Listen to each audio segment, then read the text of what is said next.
Bienvenidos al episodio número 4 de nuestro podcast Chismes de Historia y Ciencia. En este podcast, como muchos ya saben, mi papá, que es prácticamente una enciclopedia humana, nos explica temas que muchos de nosotros fingimos que sí entendemos, pero no es cierto. Así es que si les gustaría aprender algo nuevo cada semana, o si ya son fans de la historia y de la ciencia, quédense con nosotros. Hola, soy Fernando Navarro y hoy hablaremos de un tema que ha dado material para hacer muchas muy buenas películas. Hola, yo soy Rubí Navarro y el tema de hoy es un tema que, corríjanme si me equivoco, pero ningún otro podcast ha hablado sobre él. Los personajes de los que les vamos a hablar tienen una habilidad increíble, aunque digamos que no usada para lo más positivo del mundo.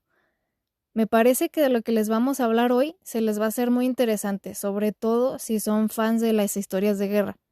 Y aunque no lo sean, lo que se va a hablar hoy sé que al menos les va a dar un tema de conversación.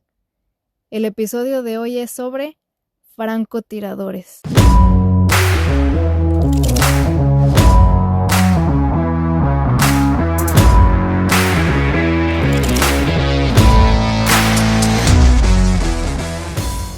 El origen de la palabra francotirador no es una traducción de sniper. Sniper ya es la palabra en inglés.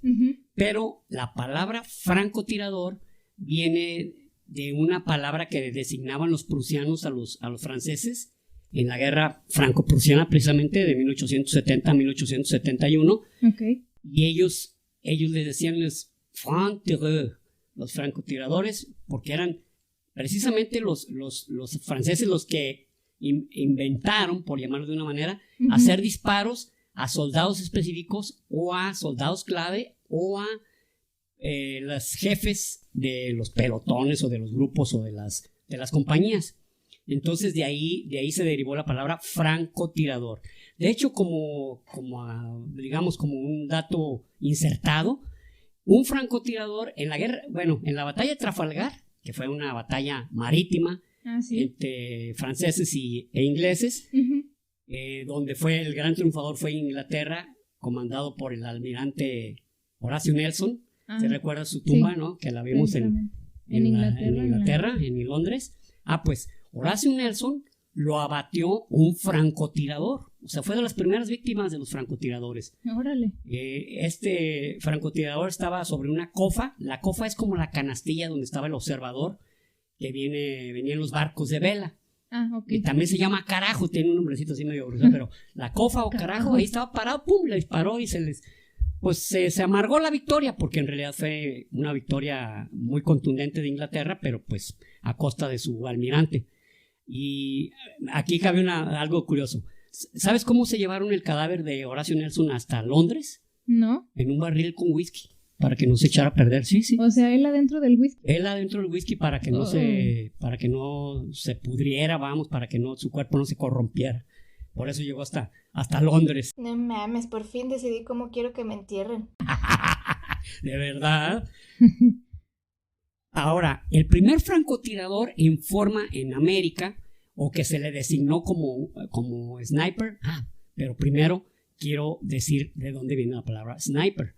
La palabra sniper en la Gran Bretaña, específicamente en Inglaterra y Escocia, hay un ave que se llama snipe, que es un ave muy escurridiza, vuela bajo y se escurre, da muchos giros bruscos, sube, baja, giros a la izquierda, a la derecha, así, es un ave muy escurridiza. Entonces, quien realmente tenía la capacidad de atraparla o inclusive de dispararle y darle, pues era un sniper, era un especialista. Era un especialista en estas aves que se llamaban snipes. Ok, era como el cazador de snipes o algo así. Exactamente, era como el experto en snipes, porque podía atraparlas nada más. A lo mejor las atrapaba o a lo mejor las mataba.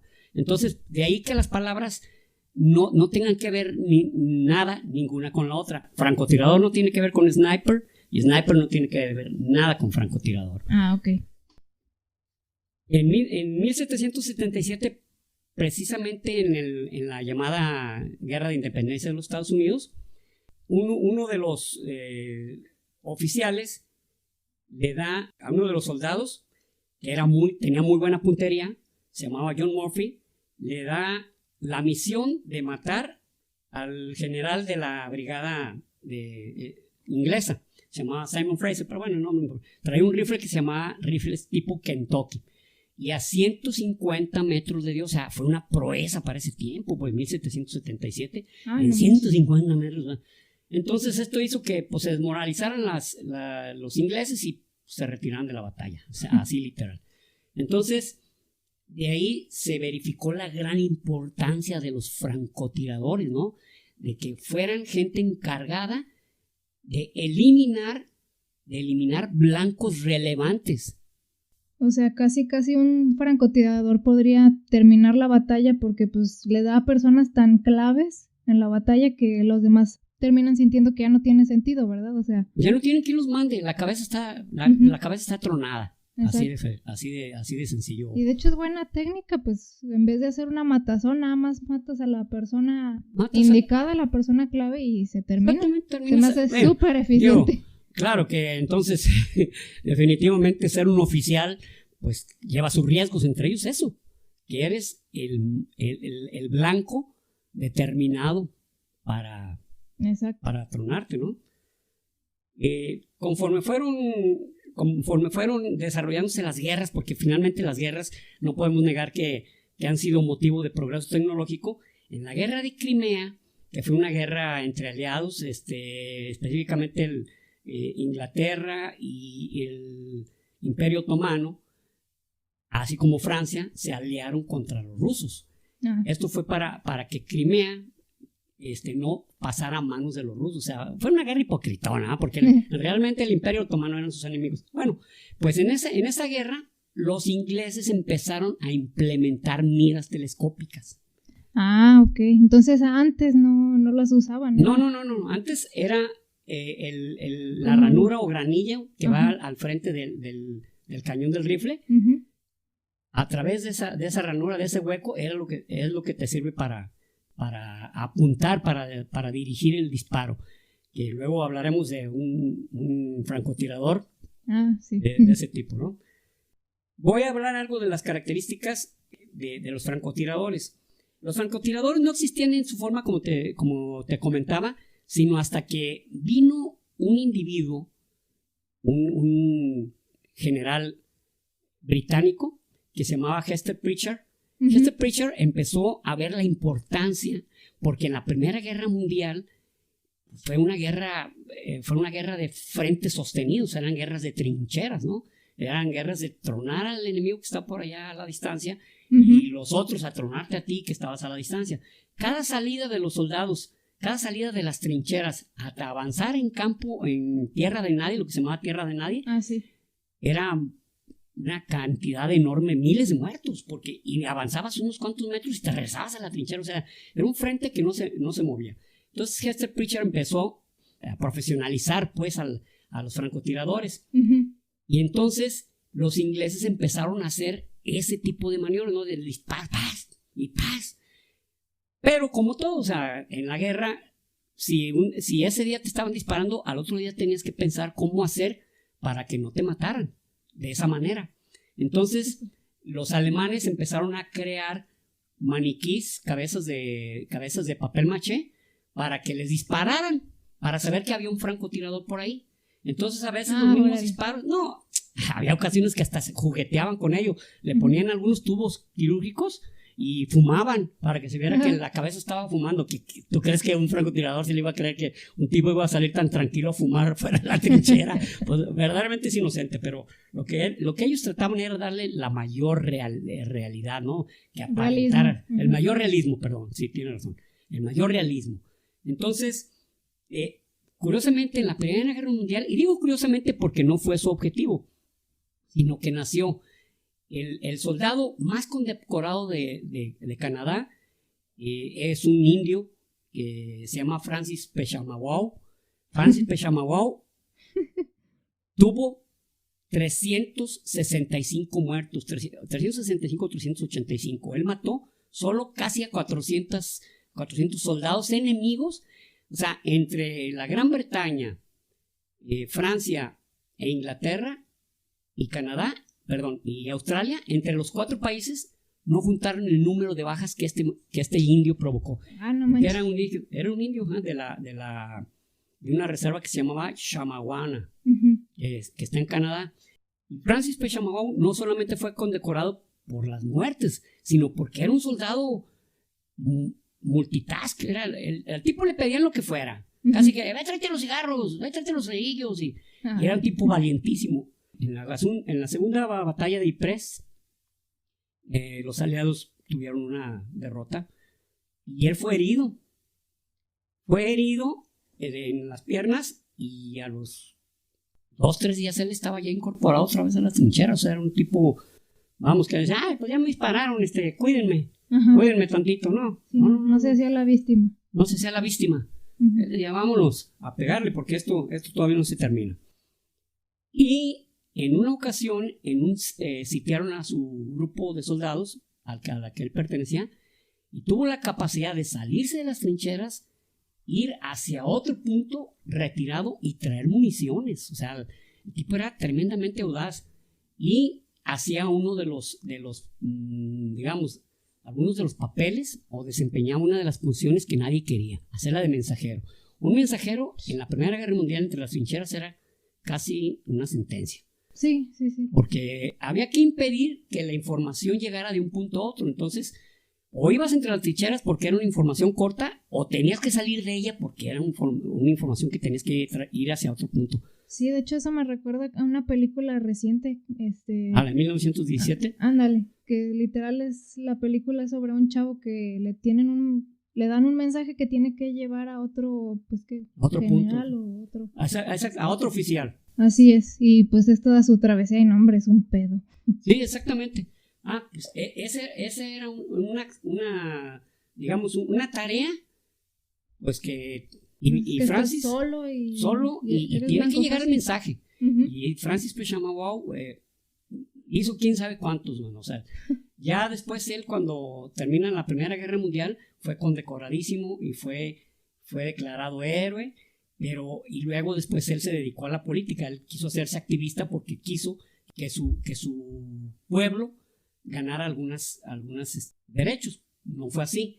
De hecho, hasta hace recientemente, en el 2004, salió un libro dedicado a él que se llama así: Francis Pechamagau, un gran guerrero, un héroe desconocido y un héroe no reconocido. Conforme las guerras o los conflictos se fueron desarrollando, se fue desarrollando también lo que era el cuerpo de francotiradores o sniper. Y se determinó que los francotiradores tenían 2 misiones.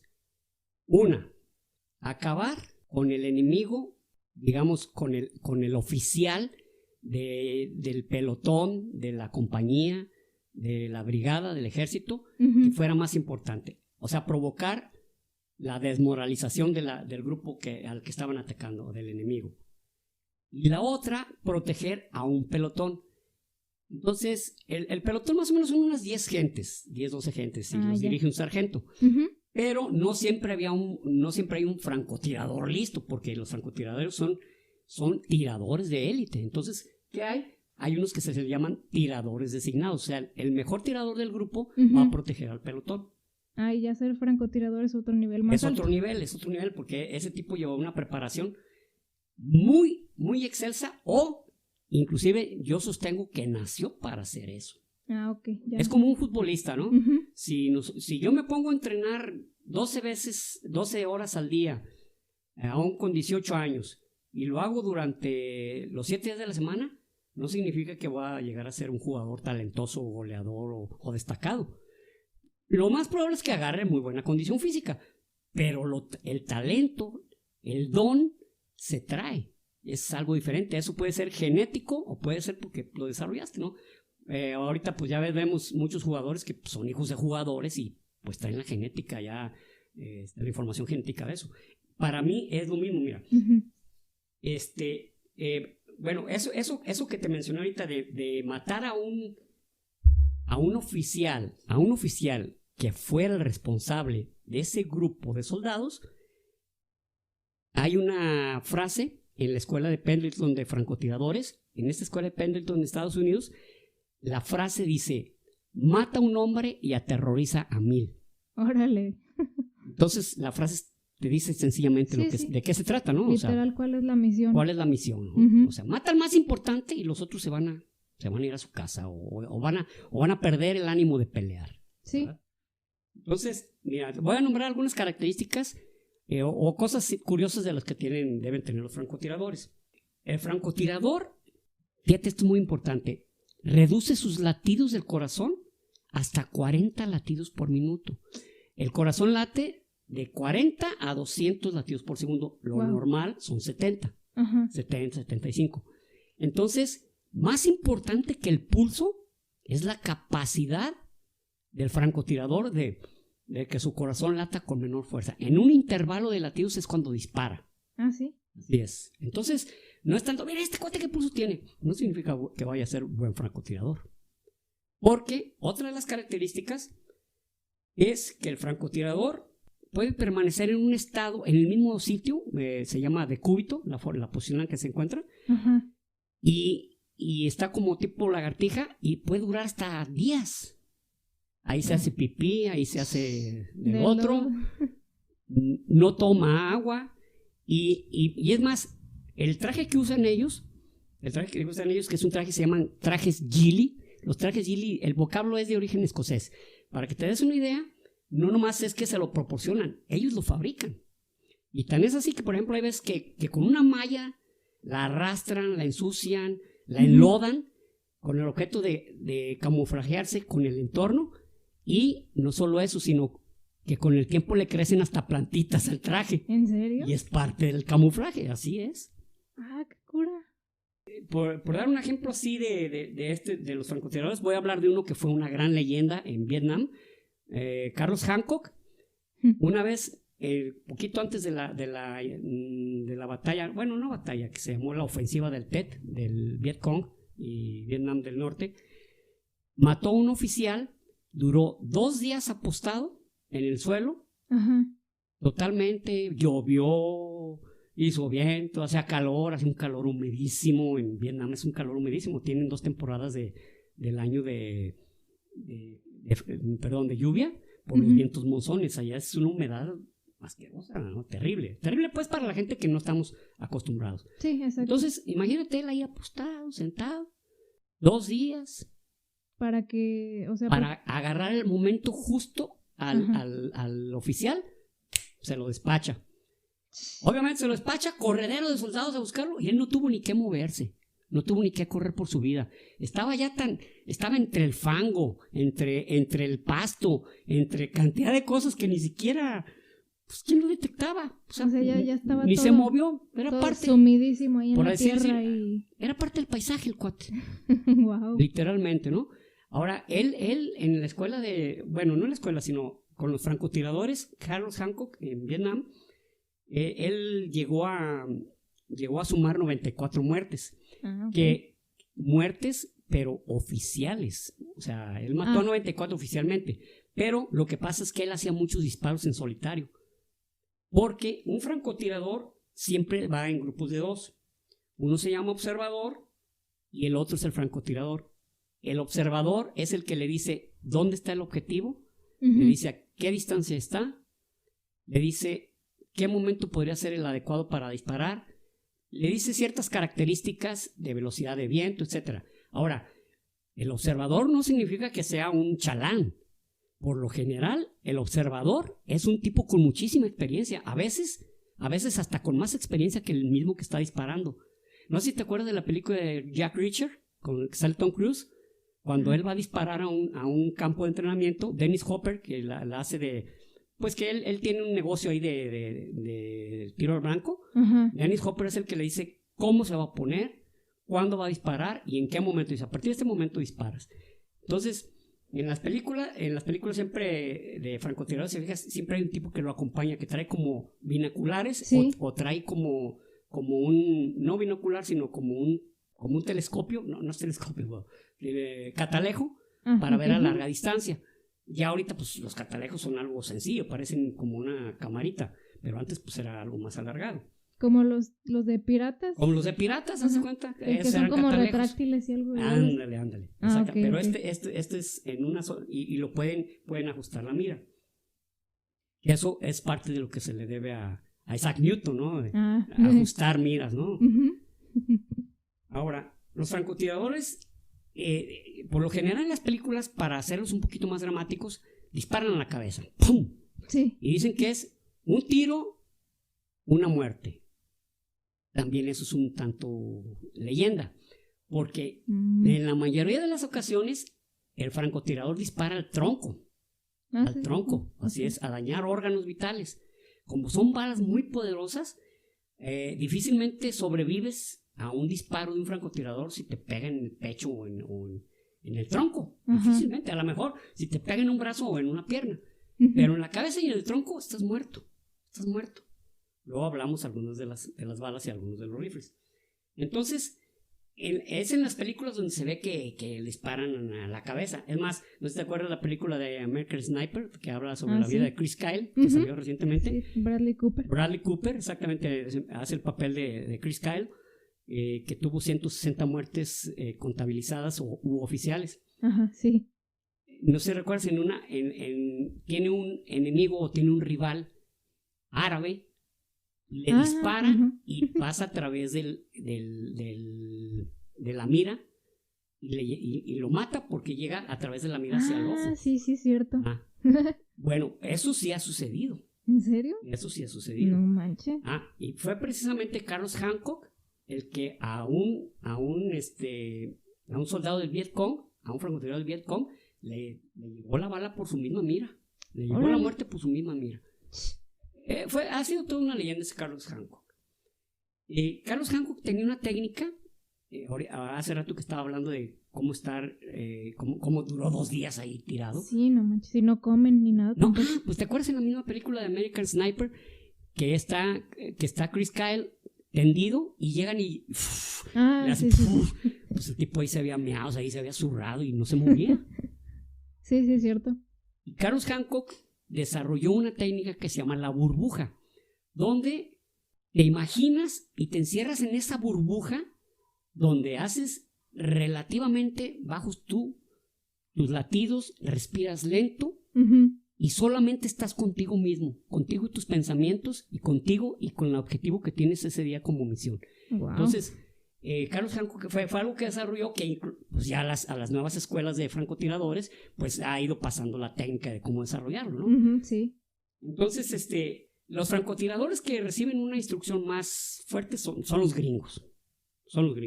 Los gringos reciben una instrucción que usan sus trajes Gilly, los usan durante un mes. Las 24 horas. O sea, haciendo su vida normal, pero con el traje, ¿o qué? Sí, andando en el campo y luego los meten a veces hasta por 2 o 3 días a un estanque que se llama el estanque de los cerdos. Es agua sucia, es agua lodosa con hojas podridas y todo, y ahí tienen que permanecer. Ay, güey. Entonces, obviamente en pocas semanas ya tienes el 95% de desertores. Sí, pues no va a aguantar ese ritmo. Pero para que veas hasta dónde los norteamericanos le han tomado en serio esto de los francotiradores. Porque han visto, el francotirador aparte, muchas veces los norteamericanos ya ven las cosas por cuestión económica, digamos. Sí. Y ellos vieron en la guerra de Vietnam que los francotiradores son muy redituables, son muy rentables, dicen. Un soldado normal de infantería, en promedio, disparó 15,000 rondas. Y un francotirador 1.4 rondas. No manches. Y pues sí, son más efectivos. Son más efectivos y provocan más daño. Y el soldado de infantería pues trae esa metralleta, lo que se mueva, ¿no? Sí. Y más con el esquema que tenía en Vietnam de Seek and Destroy, encontrar y destruir, ¿no? Ay, güey. Ahora, si hay un sistema para detectar francotiradores, es un sistema que se llama DRP o Boomerang. ¿Qué es lo que hace? Que en cuanto suena el disparo, el DRP verifica la velocidad del disparo, de dónde salió, el tipo de bala. y pasa esos datos y hacen cruce de información o inclusive a veces identifican de inmediato dónde está. Ese sistema es norteamericano también. Entonces, ¿qué hace un francotirador? Al momento de disparar, se tiene que mover del lugar. Pocas veces puede permanecer ahí, a menos que esté en un momento clave de la batalla en la que está cubriendo la retirada de su pelotón, y ahí permanece a bajar soldados enemigos hasta que su pelotón se encuentra a salvo, y es de los últimos que sale del área de batalla, ¿no? Por eso es el que más peligros puede tener, y también es el que está en el punto más caliente de las batallas. Los francotiradores, cuando estás cerca de un francotirador, estás en peligro, pero también a su vez él está en el lado más peligroso, ¿no? Los francotiradores no se utilizan nada más para la guerra. Inclusive si has visto la serie SWAT, traen sus francotiradores. Ah, sí. O sea, como para misiones especiales. Como para misiones especiales, los Navy SEALs. Inclusive en los Super Bowls. Sí. ¿En serio? En los Super Bowl hay 14 nidos de francotiradores que traen Mauser. Por si sale algún loquillo ahí. Sale algún loquillo o ven algún tipo sospechoso que se les haya colado. Hay 14 nidos de snipers con rifles Mauser MRP. ¡Órale! Traen ese tipo de rifles porque son más cortitos y son más fáciles de ocultar. De hecho, hablando de más fáciles de ocultar, uno de los grandes errores que puede cometer un francotirador es no camuflar su rifle.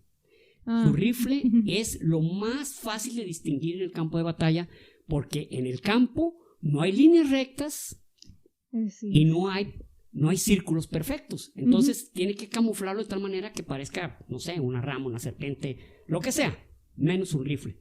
Entonces es una de las partes importantes para un sniper. ¿Sabes qué? Tu rifle cuida que no pierda el camuflaje. Porque si pierdes el camuflaje, lo más seguro es que pierdas la vida. Oye, sí, pues sí, normalmente uno piensa que se concentran mucho en ellos y en su ropa, ¿verdad? Pero sí es cierto, o sea, el rifle también lo tienes que tapar, cubrir con ramas o lo que sea. No sé si te acuerdas de la película Soldado Desconocido, que participa Jake Gyllenhaal. Gyllenhaal y Jamie Foxx, donde están como en una clase y él está diciendo, parece como una oración: yo sin mi rifle, no soy nadie. Mi rifle sin mí, no es nada. Hay un libro que tengo de una soldado, bueno, es una soldado, era traductora en la guerra de Irak, sigue viviendo ella, y ese libro se llama Amo más a mi rifle que a ti. Ah, sí, me habías platicado de ese libro, de esa muchacha. Llega a ser tanta ¿cómo llamarlo? La comunión entre un soldado y su rifle, y más un francotirador y su rifle, que si no lo trae es como si se le hubiera caído un brazo o como si le hubiera caído una pierna. Se siente inútil, se siente que está desvalido. Desnudo, desvalido, sí, desprotegido, inseguro. El rifle se llega a convertir en parte del alma, sin que esto quiera chocar con algo extraño. O sea, me refiero como algo muy íntimo de él. Sí, pues como parte de su cuerpo, ¿no? Ya. Exactamente, como si fuera parte de su cuerpo. Una de las técnicas también de los francotiradores es lo que se llama el enmascaramiento del ruido. Los disparos de los rifles de francotiradores son ruidosísimos. Pues imagínate, hacen que viaje a una bala de un rifle francotirador, viaja entre 800 y 1200 metros por segundo. Entonces, para hacerle llegar esa potencia de disparo, pues hace un ruidazo. Entonces tratan de enmascararse ellos como con algún sonido de un camión que pasa, cuando están disparando algo de artillería, gritería entre soldados, etcétera. Ellos tratan de, cuando no se puede, simplemente pues escuchas el disparo. Ya cuando escuchaste el disparo, a lo mejor tu oficial ya se ha muerto. Sí. Pero ¿de dónde vino? Eso sí que está difícil saber, ¿no? Los francotiradores han sido siempre una leyenda, y en las películas se ve como, por ejemplo, cuando los acompañan, cuando son acompañados, ¿no? por el observador. El observador, pero en realidad ellos tienen que tomar, el observador y el francotirador tienen que tomar muchas variables. Algunas de las que se toman en cuenta, pues algunas ya no las sabemos, ¿no? La primerita es la velocidad del viento. Si tú disparas, cuando un francotirador dispara, si la velocidad del viento va de costado hacia la bala, lo hace desviarse. Pues sí. En el 2008, un soldado de caballería de Canadá, él se llamaba Rob Furlong en inglés. Bueno, Rob Furlong hizo un disparo a 2 talibanes, a los 2 los mató a 2,475 metros de distancia. No manches, o sea, 2 kilómetros. Y Craig Harrison, el canadiense, a 2,680. Las balas que traían, los dos traían uno traía un AWR, el inglés, y el canadiense traía un Macmillan TAC-50. 6 segundos duró la bala en el camino para llegar a ellos. Entonces, cuando hablo, por ejemplo, de un disparo muerto, por eso te decía que no es tan cierto, porque, por ejemplo, primero disparas y el observador verifica a qué distancia quedó el disparo.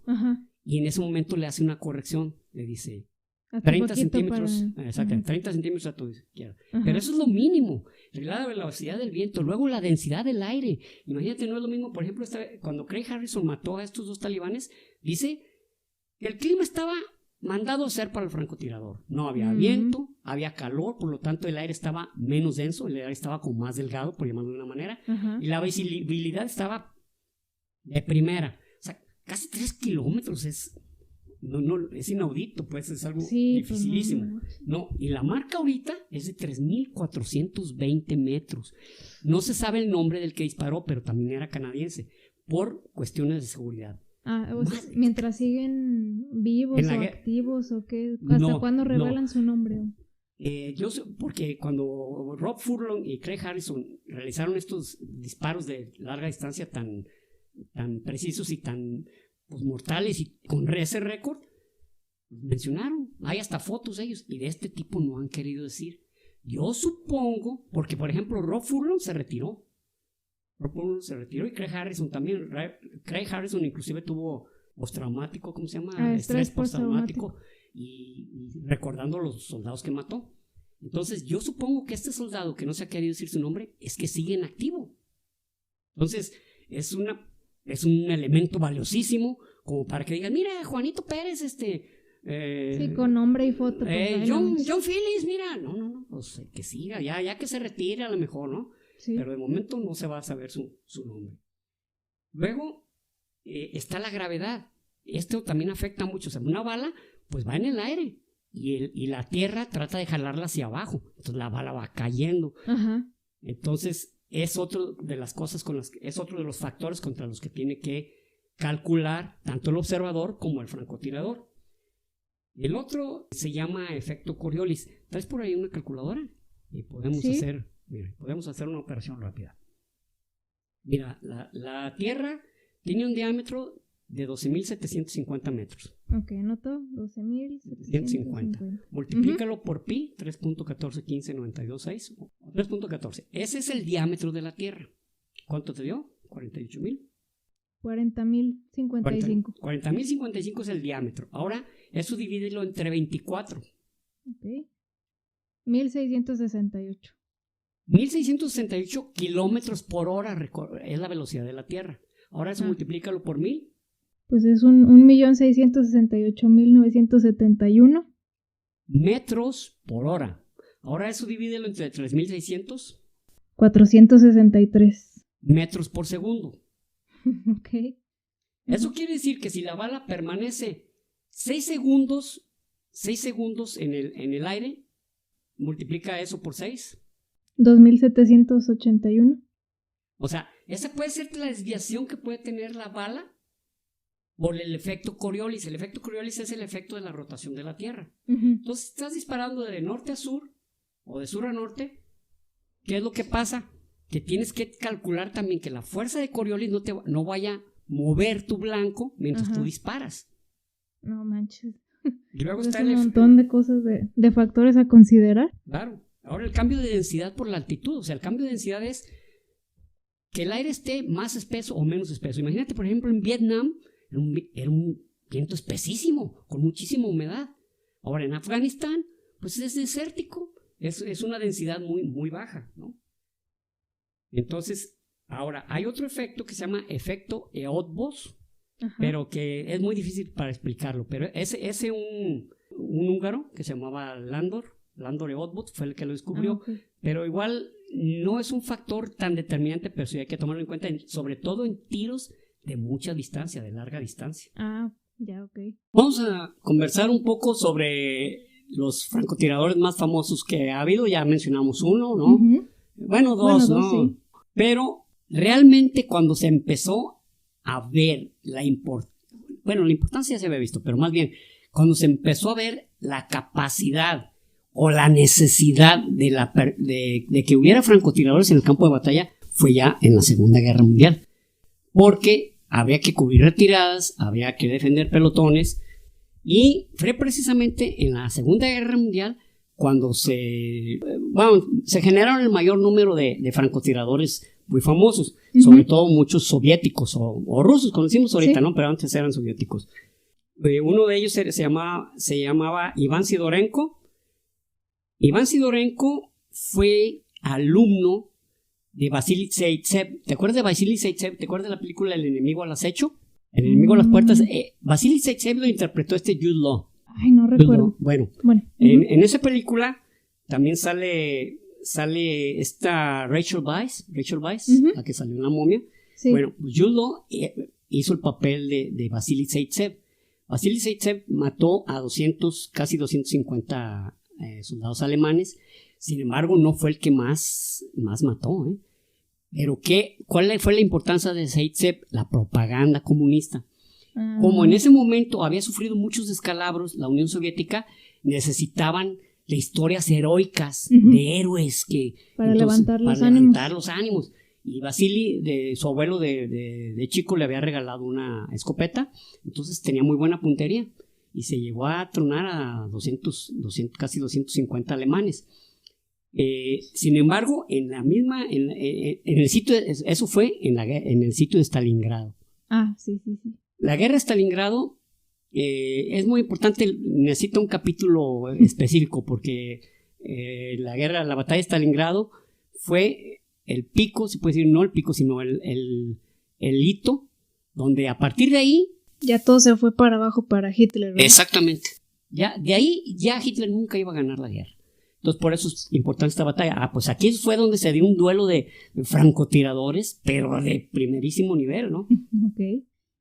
Otra de había una mujer francotiradora que fíjate cuántos, se llamaba Ludmila Pavlichenko. Ella se abatió a 383 alemanes, de los cuales 36 eran francotiradores. Se los chingó ella también. Ella se los tronó. Entonces, esta mujer tenía una puntería endemoniada, ¿no?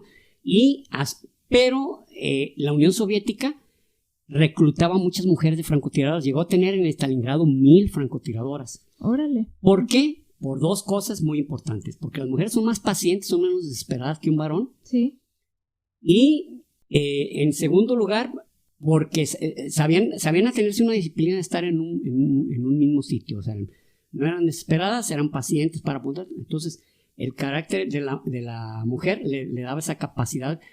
Y aparte que la Unión Soviética desde un principio no discriminó. Como necesitaba muchísimos soldados, ahí entraba todo mundo, ¿no? Tipo Israel actualmente, ¿no? Que el Estado de Israel es el único país donde las mujeres tienen que hacer el servicio militar obligatorio. Sí.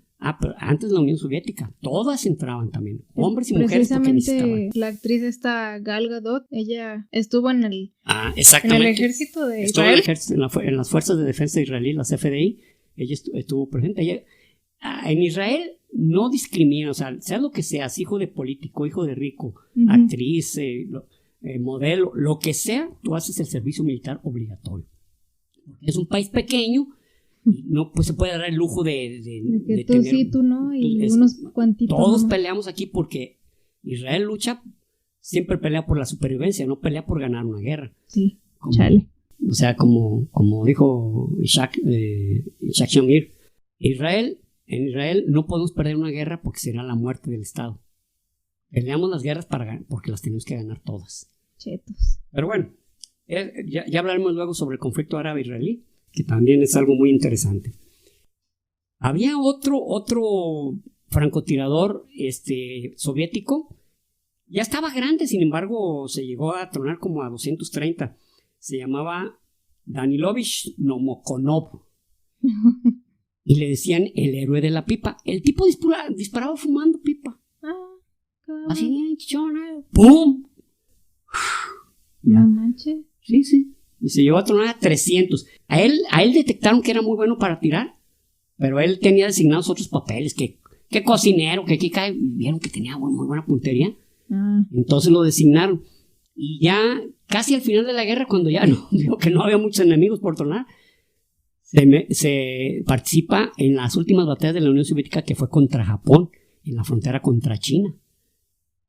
Y él dice, no, yo también voy para allá, pues hay que tronar unos cuantos japonesitos, ¿no?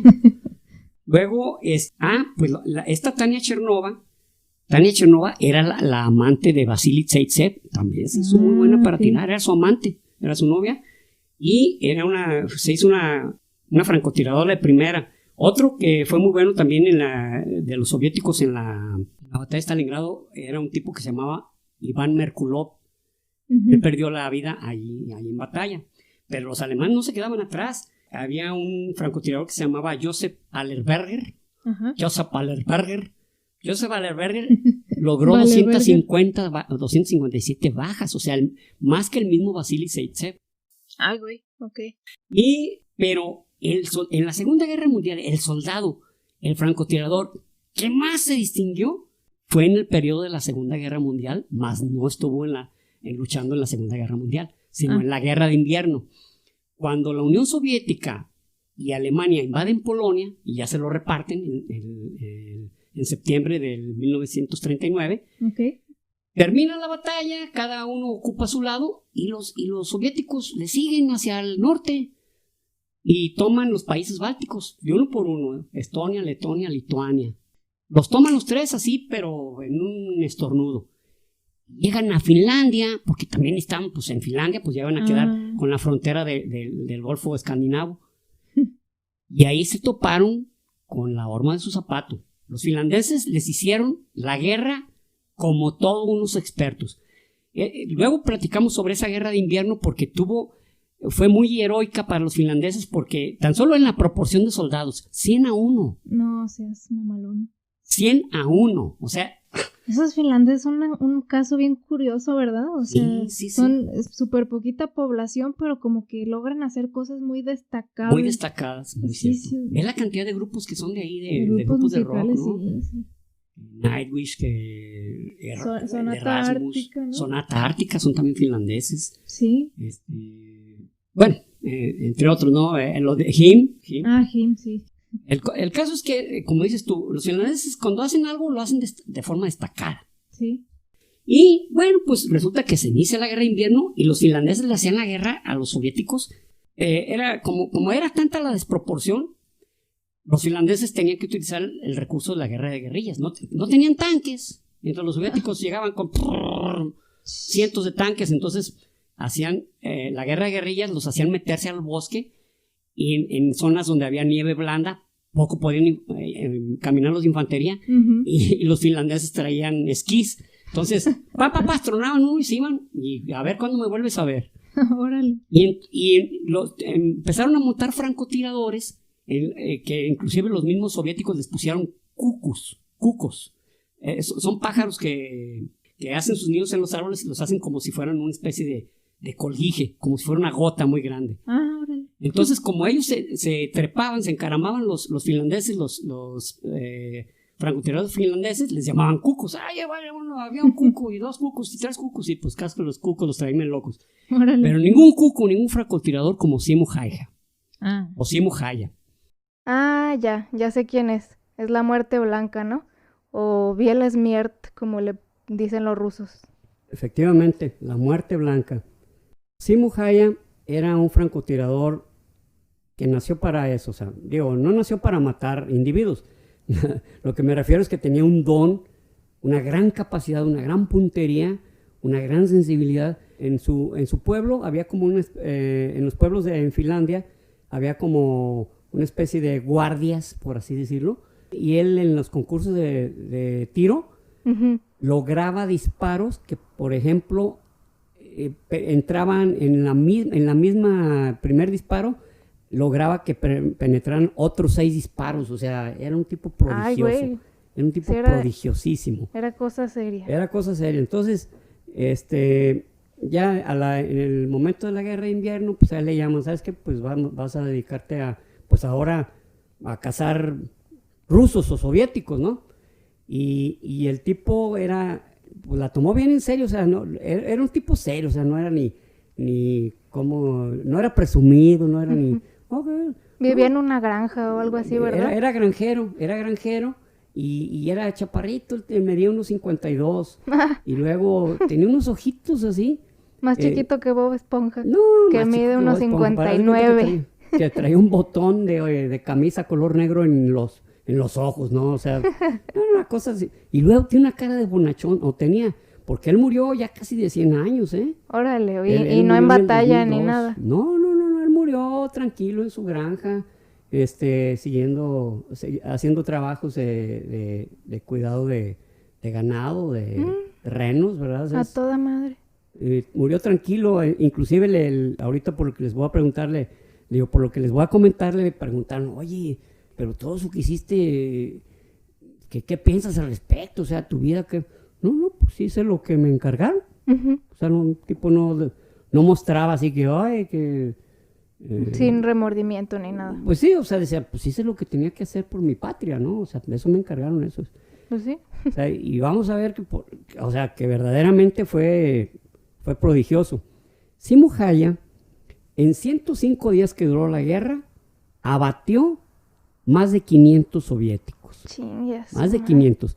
Y hay un registro que habla de 700, o sea, es el único que he visto que habla de 700, pero dice que no es un registro oficial, porque como hemos comentado, un francotirador tiene a su lado un observador, y él pues por la premura de la guerra, digamos porque todos tenían que participar, pues él no podía darse el lujo de tener pues un observador todo el tiempo, y aparte él tenía su propísima técnica, a él le estorbaba un observador, él tenía que estar él solo.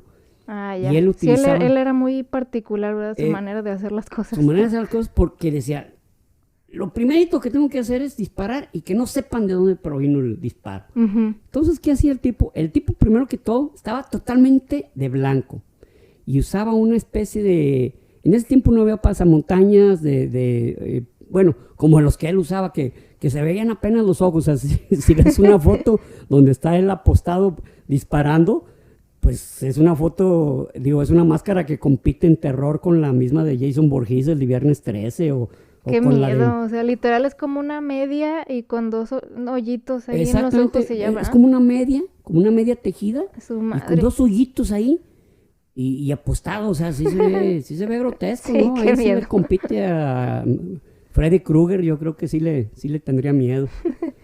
Entonces, el tipo iba a hacer un disparo y primero que todo apoyaba el rifle, y el lugar donde lo apoyaba, él compactaba la nieve para que la nieve al momento del disparo no levantara polvo. Ok. Entonces, también lo que hacía es que la misma nieve, él se ponía bocados de nieve para que no provocara emisiones de vaho o de dióxido de carbono, que se viera el vapor a lo lejos. No, o sea, el tipo pero lo que verdaderamente era asombroso era que no usaba mira telescópica. Nunca quiso mira telescópica. O sea, él disparaba a través de la ranura del cañón del rifle, porque decía que la mira telescópica en cualquier momento podía reflejar el sol e iban a saber dónde estaba. Sí, no, ese vato nació para eso, o sea, no... Sí, o sea, se oye así, oye, pero mató más de 500 gentes. Pues sí, pero, o sea, el tipo nació para tener una puntería prodigiosa, y en ese momento pues, lo necesitaban. Sí. Su país lo necesitaba, y el tipo se encargó, lo hizo de manera... Sí, pues no es algo, pues una virtud no es, pero sí, o sea, pues es una habilidad, y aunque digas, bueno, no lo está usando en algo muy positivo, pues es lo que tenían que hacer y en ese tiempo esas eran las circunstancias y pues ni Exacto. hablar, o sea, Y tan así es que él terminó la guerra y se fue a su granja. bien, Agustín. Sí, claro, no tan Agustín porque precisamente una bala expansiva Ajá. le deformó el rostro, le voló casi la mitad del rostro y él estuvo inconsciente algunas semanas. Y precisamente cuando se firma el armisticio entre Rusia y Finlandia, él despierta, pero él ya con los años quedó como, haz de cuenta como cuando te da una paraplegia, que te queda Ajá. como un labio caído, así quedó él. Pero, y fue una bala que los soviéticos dicen que a él le dispararon, pero la realidad es que fue al azar, o sea, fue un momento Ok, donde fue de... generó una escaramuza y pues a él le tocó bolita negra, ¿no? Le explotó una bala expansiva. Órale, o sea que ni siquiera intentando darle a él le dieron, o No, sea, no, no, fue no. que de suerte. De hecho, cuando mandaban francotiradores a cazarlo, pues los francotiradores se persinaban, ¿no? O sea, decían, no, pues ya, Ya ya, valí ya, madre. ya, adiós, mi vida, no, mi vida ya no vale nada, o sea, sabían que no daban, pues la muerte blanca, o sea, ya tenía su apodo, tenían recompensas, más, ya les valía la recompensa, ya decían, miren, hay Ya, que por matarlo favor, porque si no chíngenselo, por favor. nos va a matar a todos este canalla, ¿no? Ujú. Y él, digo, se retiró a su vida civil y como Finlandia no continuó en la guerra como la Unión Soviética, pues él se fue tranquilamente y murió en el 2002 de 97 años. O sea, el tipo Órale. fue muy longevo, ¿no? Y todo un ícono, un héroe de guerra reconocido, pero humilde. O sea, él Ujú. no, como que hasta le avergonzaba que le hicieran algún tipo de ceremonia, ¿no? Y decimos, ay, héroe nacional. Ah, Ay, no, ya, ay, no sean así, ya. déjenme solito. Déjenme irme a mi granja, ya tengo mucho trabajo por allá. Muy bien, y pues pues fue el más prodigioso de todos los francotiradores. No hay otro que haya Sí, logrado siquiera acercarse, ¿verdad? sí, es mi favorito, definitivamente. ¿No? Y ¿sabes qué? Causa simpatía su cara, o sea, lo ves un chaparrito y cara tan de buena gente. Ah, Que, de veras este cabrón era un demonio en el campo de batalla, o te sea, dan ganas de abrazarlo. ándale. Exactamente. De él no se ha hecho una película así famosa, pero sí hay un grupo sueco que se llama Sabaton, que le tiene un tema escrito, ¿no? Que se llama así, The White Death, la muerte blanca. Ese grupo, pues, escribe mucho sobre guerra y todo, Ah, ¿no? pues igual y les dejamos algún link del video Sí, para que lo chequen, pues, por para si que les lo gusta el chequen. rock. O sea, ver la traducción, si no se sabe el inglés, ver la traducción, ¿no? Y bueno, rifles de francotiradores hay pues, una gran cantidad, ¿no? Podríamos nombrar los 10 más famosos, pero vamos a nombrar dos. ¿No? Ok, El Macmillan TAC-50, que usa balas, se llaman 500 BMG, pero este es el más famoso porque es muy elegante, pero aparte es con el que se han roto récords de disparo, ¿no? De ah, ya, 2475, 3450. Es el rifle de los francotiradores de larga distancia, digamos, ok. ¿verdad? Porque hay como Carlos Hanco, que no, pues en ese momento no había un Macmillan de buena calidad, entonces improvisaban. Ujú. Y luego está el Barrett también es gringo, pero con el Barrett es como, es multitask, ¿no? Le ponían diferentes tipos de balas. Yo creo que Ah, son ok, de los más famosillos de los rifles que podemos nombrar, ¿no? ok. No los estamos impulsando a que compren uno ni hagan nada con ellos. No estamos a favor de la violencia, cabe mencionar, solo que estas son historias muy, muy interesantes, tal como cualquier persona que platica historias de guerra, pues simplemente merecen que destaquemos y hablemos de sus habilidades tan impresionantes. Puedo llamarlo de una manera impresionante. Impresionante.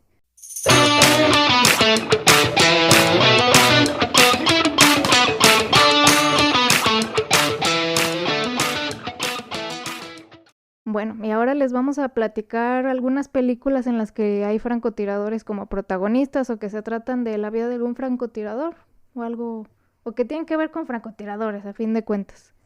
Exacto. No, yo creo que nombrarlas todas no es necesario, pero digamos que, mira, la primera que yo escuché sobre francotirador fue una película que salió en el 78 de tres amigos en la guerra de Vietnam, donde participa Robert De Niro, que Robert De Niro dice que ese es el mejor papel que ha desempeñado. Y vaya que estamos hablando de un tipo que tiene Uy, sí. cantidad En todo tremenda. ese estado, yo creo. Luego Christopher Walken, que no es tan famoso, pero en realidad también ha participado en un montón de películas. Y Meryl Streep, que pues, ella también, que en todas las películas. que es chile de todos los moles, ¿no? Sí. Pero en esa película se llama El francotirador, salió en español como francotirador, pero en inglés se llama The Deer Hunter, algo así como el cazador de venados. En realidad no es sobre francotiradores, pero sí es sobre tres individuos, amigos, que los mandan a Vietnam a pelear. Está muy triste la película. Chale. Si son alguien que emocionalmente no les afecte, pues sugiero que la vean, pero tiene un final desgarrador. Y luego están otras películas donde, bueno, Tom Berenger que ha hecho como 4 de francotiradores. O sea, ok. hubo una que hizo, fue exitosa y pues ya les gustó para varias. Para hacerla de francotirador. Para hacerla de francotirador. Dicho sea de paso, las últimas 2 secuelas como que pasaron desapercibidas, ¿no? Sí, como que a veces las siguientes películas como que ya no pueden pues llegar al éxito de la primera, ¿no? Exacto, o sea, enganchar. se ven forzadas. Bueno, hay películas que sí, no todas. de algún tema que se convierten en las secuelas. La primera película que yo vi, una secuela que fue más exitosa que la primera, fue la de Arma Mortal. Y otra de francotiradores, también Mark Wahlberg ha hecho 2 de francotiradores.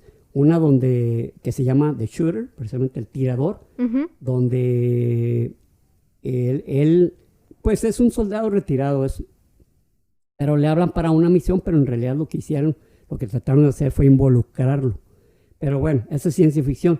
Pero hay otra que se llama El último sobreviviente, reciente esa película, donde él hace el papel de un francotirador, pero esa película sí tiene que ver con la vida real. Sí, es de la vida real. Y luego, pues hay unas que son indirectamente francotiradores, como la de Jack Reacher, que sale Tom Cruise. Sí.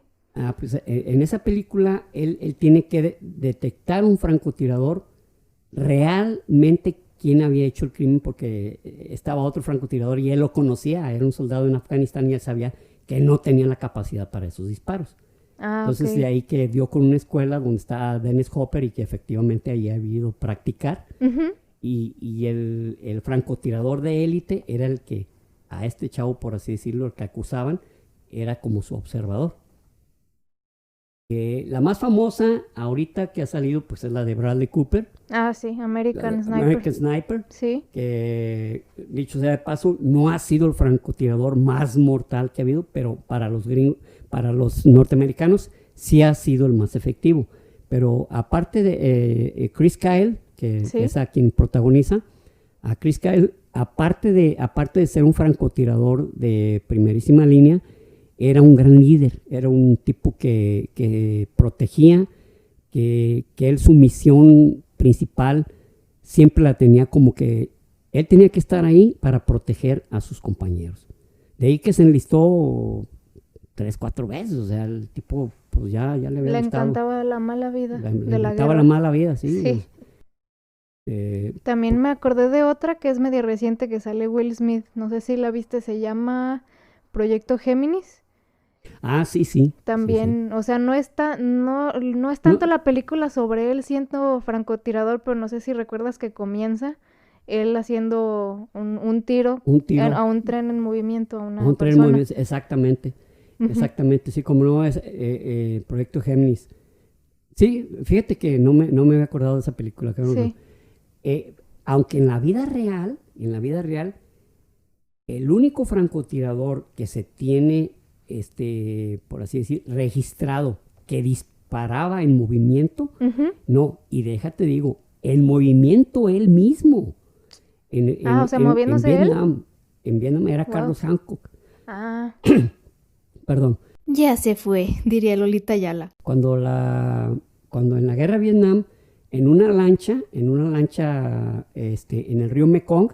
Él disparaba a tipos del Vietcong que estaban trepados en palmeras y que los se los tronaba. O sea, es el único que se tiene registrado que disparaba él moviéndose. O sea, realmente prodigioso, ¿no? Wow. Porque esos tiros son al azar, ¿no? Está moviendo un helicóptero y está... Sí, a ver de todos los tiros, de todas las rondas, a ver cuántas pegas. Sí, exacto. ¿Verdad? Que ya hemos platicado sobre Carlos Hanco, ¿no? Que es toda una leyenda. Estas son las películas que considero que valdría la pena. Mark Wahlberg ha hecho un buen papel de francotirador y sobre todo la que es más explícita, a pesar de que no se trata sobre el tema, es la de Jack Reacher. Es la que especifica qué características tiene que tener el francotirador, cómo se debe apostar, cómo hay que observar su disparo, y curiosamente no trata de eso. O sea... órale. Pues bueno, si ya con este episodio, si ya les gustaba ese tema o con este episodio se les hizo algo interesante, pues igual busquen esas pelis y como para alimentar un poco más los conocimientos o para entretenerse, también están padres. Exacto.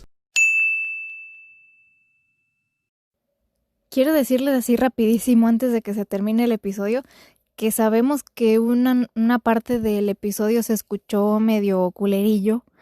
Para los que escuchan La Cotorrisa, basta con decirles que tuvimos un quioña.